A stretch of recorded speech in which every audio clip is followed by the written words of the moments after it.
बिचमा कमल फुलाउन आज है त्यसपछि चाहिँ ल okay let's do this let's listen up okay chat praise him okay praise जो पनि ट्यालेन्ट आउनुहुन्छ हामी we respect everyone okay praise him and listen okay म चुपचाप लाग्यो अब सुरु गर्नु त गरौँ मैले यसको बिना शीर्षकै लेखेको छु है मैले सर अर्कै तरिकाले कविताको शीर्षक फेरिएको जस्तो तिम्रो यादहरू फेर्न मिल्ने भए कति सजिलो हुन्थ्यो होला है बाँकीको यात्रा तर सकिन माया यति सजिलै तिम्रो यादहरूको मलामी जान म तिमीलाई हमेसा आफ्नो जीवनको प्रिय कविता बनाएर लेखिरहे हरेक अक्षरमा भरोसा मिसाएर विश्वासको सासहरू दिइरहे कविता पनि अति सुन्दर बन्यो तर हेर न अन्तिममा अर्थ झुटमा निस्कियो मैले मेरो प्रेम मात्र होइन मेरो कमजोरीहरू पनि तिमीलाई यति विश्वासले सुम्पिएको थिएँ जति विश्वासले परपुरुषको हातमा एउटा बाले आफ्नो छोरी सुम्पिने गर्छन् तिमी हाँस्थ्यौ मलाई संसार जितेको महसुस हुन्थ्यो तिमी मौन बस्दा म आफैलाई दोषी ठान्थेँ यो कस्तो प्रेम भयो हाम्रो जहाँ तिम्रो मौनता मेरो सजाय बनेको थियो तर पनि हेर न तिमीलाई यसरी प्रेम गरिरहे जसरी एउटा नारीले आफ्नो सिन्दुरलाई प्रेम गर्छिन् तिमी टाढिएपछि सबै कुराहरू बदलियो प्रेमको गीतहरूले पीडा दिन थाल्यो रातहरू सुनसान बने सहर बदलियो रहर बदलियो बदलिन त केवल तिम्रो यादहरू मैले सुनेको थिएँ माया तिम्रो अङ्गालो आजकल कसैको सिरानी बनेको छ अरे मेरो निधार चुमेर मलाई उठाउने तिम्रो उठ कसैको बिहानी बनेको छ अरे आज पनि हरेक साँझ म हाम्रो प्रेमको किताब सुरुदेखि अन्तिमसम्म पढ्ने गर्छु तिम्रो त अरू कसैको अङ्गालोमा नयाँ कहानी बनेको छ अरे नयाँ कहानी कस्तो लेख्दैछौ माया तिमी यदि फेरि पनि तिम्रो कहानीको पात्र फेरिन्छ भने थोरै पहिले मलाई खबर गरिदिनु जहाँ म हरेक रात तिम्रो याद मेटाउन हातमा गिलास लिएर बस्ने गर्छु नि छेउमा अर्को एउटा कुर्सी राखिदिउँला के गर्ने तिमीले मायाले डसेर छोडेको घाइते मुटुलाई थोरै मलम त लगाउनु पर्यो नि किनकि टुट्नुको पीडा मैले महसुस गरेको छु साँच्चै माया क्या खुब प्रेम भएछ तिमीसँग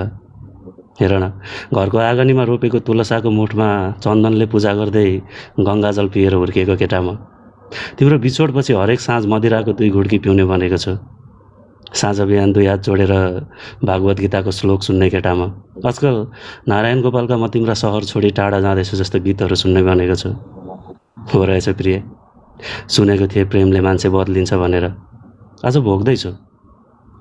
भोग्दैछु सुन न प्रिय हामी बाँडिए जस्तै हाम्रो पीडाहरू बाँड्न मिल्दैन र तिमी टाढिएको जस्तो तिम्रो यादहरू टाढा हुन मिल्दैन र हिजो तिमी माथि कसैले औँला उठाउँदा सिङ्गो संसारसँग लड्ने तागत भएको मान्छे म आज आफैमाथि हजारौँ प्रश्न उठ्दा पनि चुपचाप सहने भनेको छु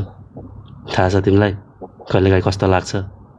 भान्सामा तरकारी काट्ने छुरी देख्दा हातका नसाहरू सलबलाउने गर्छन् कौसीमा लुगा सुकाउने डोरी देख्दा घाँटीको नसाहरू फुल्लिएर आउँछन् लाग्छ सास आफैभित्र अल्झिएको छ किन त्यो झ्याल बाहिर उडेको कुहिरो देख्दा आफ्नै चिताको धुवा उडेको महसुस हुन्छ शरीर बाँचिरहेको छ तर यस्तो लाग्छ आत्माले मसान घाटसँग साइनो गाँसिरहेको छ तिमीलाई रातोले सजाएर बाआमासँग नजिक बनाउने सपना सजाएको मान्छे म आज आफै बाआमाबाट टाढा भाग्दैछु थाहा छ अचल न अब कसैको गुड मर्निङले मेरो बिहानी राम्रो हुन्छ न कसैको शुभरात्रिले मेरो रातको सपनाहरू मुस्कुराउँछन् जब जब तिम्रो यादहरूले मुटु खाने कोसिस गर्छ नि म बार्दलीमा निस्किएर चुरोटको धुवासँगै तिम्रो यादहरूसँग सम्झौता गर्छु जब जब तिम्रो नसा आँखाको सामु आउँछ नि मदिराको मातमा नसा परिवर्तन गर्छु मलाई थाहा छैन प्रिय म पिउँदैछु मदिरा र चुरोट या मलाई पिइरहेका छन् यिनीहरूले तर हेर न जसलाई पिए पनि म तिम्रो यादहरू भुलिरहेको छु यसमै जाँदा जाँदा एउटा कुरा भनेर जान्छु माया तिमीलाई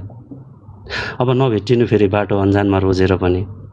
याद आयो भने आँसु नझार्नु मलाई सोचेर पनि तिम्रो भागको अथा आँसुहरू मैले बगाएको छु सक्दैनौ तिमीले तिर्न अब आफैलाई बेचेर पनि सक्दैनौ तिमीले तिर्न अब आफैलाई बेचेर पनि धन्यवाद दाइ त्यस्तो नगर्नु न नो वर्ड्स के बुझेनौ नो वर्ड्स हात खडा भइसक्यो हात खडा गरेँ मैले नो वर्ड्स के बुझेनौ नो वर्ड्स यार मुर्कट्टा धन्यवाद दाइ साँच्चीकै भनेको यो ट्यालेन्ट बुझेनौ यो मुर्कट्टाको ट्यालेन्टलाई चाहिँ मलाई चाहिँ बवाल ठाउँमा देख्न मन छ राजाहरू मुर्कट्टालाई चाहिँ मलाई बवाल ठाउँमा देख्न मन छ सच अ ट्यालेन्टेड पर्सन यार यस्ता ट्यालेन्ट मान्छे यस्ता कैयौँ मतलब सयौँ हजारौँ मान्छे ट्यालेन्टेड मान्छेहरू बाहिर विदेशिनु परेको छ राजाहरू बुझेको बुझेन? तर मलाई एकदम खुसी लाग्छ कि आफ्नो कामलाई आफ्नो गर्ने उतापट्टि गएर बाहिर विदेशमा गएर गर्ने काम आफ्नो मतलब घर परिवार चलाउनको लागि गर्ने काम सँगसँगै जुन ट्यालेन्ट सँगसँगै बोकेर लगिराख्नु भएको छ नि त्यसको लागि एकदम सलाम छ कुलबाईको तर्फबाट एकदम यो अचम्म कुरा हो कि थ्याङ्क यू सो मच दाइ। साँच्चीकै नै भनेको राजाहरू साँच्चीकै नै भनेको कि यो मान्छे एकदमै ट्यालेन्टेड छ यार एकदमै ट्यालेन्टेड यार म खुलेर तारिफ गर्ने मान्छे हो तारिफ कसैको गर्न मन लाग्यो भने तर यो मान्छे दिस गाइ डिजर्भ मोर के अझै खतरा खतरा कुराहरू के अझै दामी दामी होस् भगवान्ले अझै बवाल बवाल गरिदिउन् अझै राम्रो राम्रो हुँदै जाओस् यो ट्यालेन्ट चाहिँ एकदम माथि भएको देख्न मन छ यार राजा थ्याङ्क यू सो मच यार दाइ। मस्ट लभ यार साँच्चीकै नै भनेको क्या मुर्गट्टा एकदम रेस्पेक्ट छ मेरो मनमा म यसरी बोल्छु होला हल्का फ्याटफुट हानिदिन्छु होला के कुराहरू तर तिम्रो लागि मेरो मनमा एकदम रेस्पेक्ट छ राजा। म तपाईँलाई दाइ आज म तपाईँलाई एउटा होइन रमाइलो टाइपको सुनाइन्छु ल मैले तपाईँको लागि रमाइलो भन्दा अलिक डरलाग्दो टाइपको के दाइ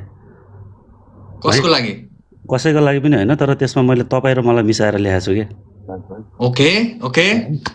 अलिकति डिफ्रेन्ट बनाऊ भन्ने सोचले कि ओके ओके ओके साँझको समय थियो घामले क्षितिजलाई जितेर अस्ताइसकेका थिए आज किन आकाशहरू खुल्ला थिएनन् त्यो कालो बादलले छोपेका थिए हावाको छुवाइमा पनि एउटा डर लुकेका थिए साँझको चिया हातमा लिएर आफ्नै कोठाको झ्यालबाट बाहिर त्यो अनौठो दृश्य निहालिरहेको थिएँ म अचानक सिरानीमा राखेको फोनको घन्टी बज्यो डरले झसङ्ग भयो एकदुनमा त्यो मौसम निहालेको मेरो मन मोबाइल हातमा लिएर हेरेको फोन पारसले गरेको रहेछ पारस मेरो स्कुलदेखिकै मिल्ने साथी मैले फोन उठाएँ पारस भन्न के भयो उताबाट जवाफ आयो आदित्य कहाँ हो त म घरमै छु यार तर त किन हात्तिएर बोलेको उसले अझै हात्तिँदै भन्यो मेरो घरमा आइज नि यार छिटो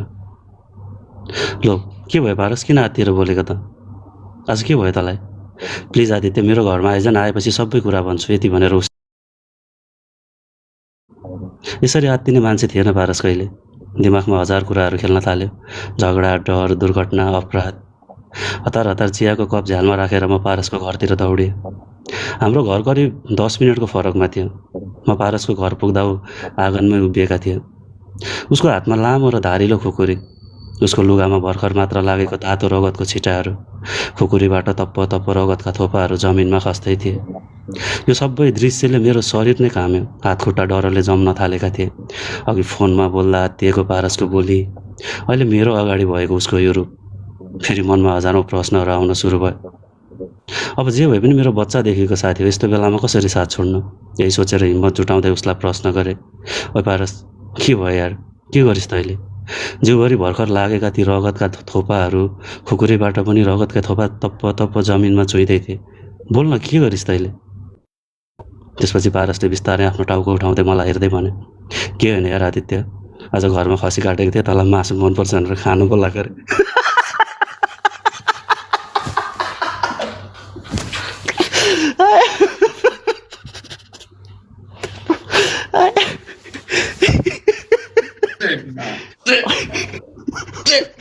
दाइ सरी होइन तर तपाईँले अस्तिदेखि एउटा रमाइलो रमाइलो भनिरहनु भएको थियो कि अनि मैले के लेख्नु भइरहेको थिएँ नि त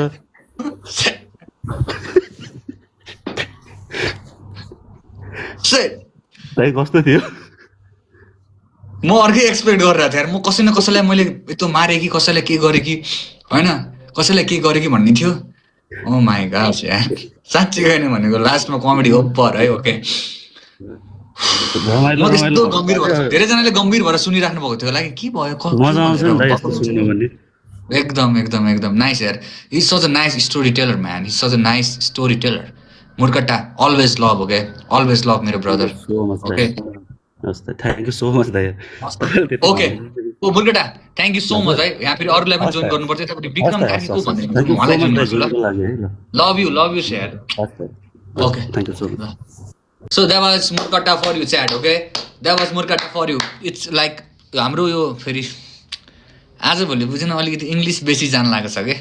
भर्खर इट्स लाइक काइन्डा वाइन्डा त हानेको छैन त्यही पनि इट्स लाइक चाहिँ गयो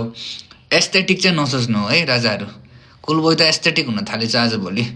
हल्का भन्ने सोच्नु होला एस्थेटिक चाहिँ छैन ल बुझेन आफै निस्क्यो के गर्नु यार